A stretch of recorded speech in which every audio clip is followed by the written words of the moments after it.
বাংলাদেশের হাজার বছরের ঐতিহ্যবাহী তাঁত শিল্প আজ বিপদের মুখে।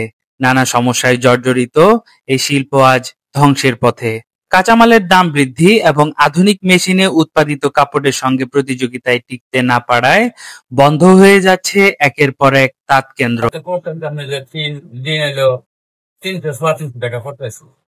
হয়তো আমি কামাই করি একা, আমার সংসারে আছে 3-4 জন, তাতে আমাদের সংসার চলতেছে না।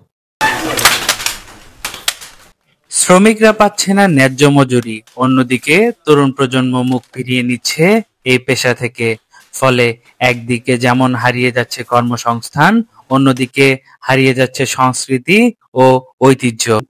সত্যিই আমাদের মানে ব্যবসা না, মনে করেন যে আমরা পর্যন্ত এইভাবেই চলছে।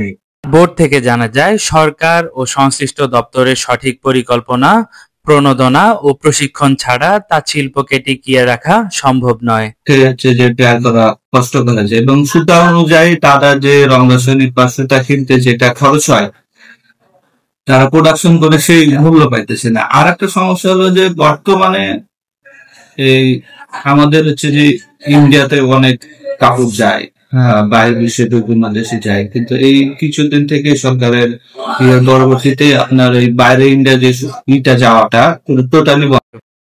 এক সময় এই তাঁতের কাপড় ছিল আমাদের গর্ব, আজ সেই শিল্প ধ্বংসের পথে।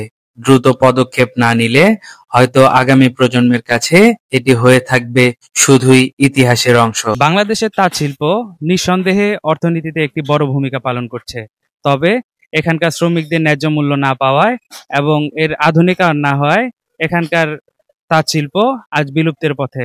রিয়াদ মাহমুদ রুহুল, বাংলাদেশ মেল 24, টাঙ্গাইল।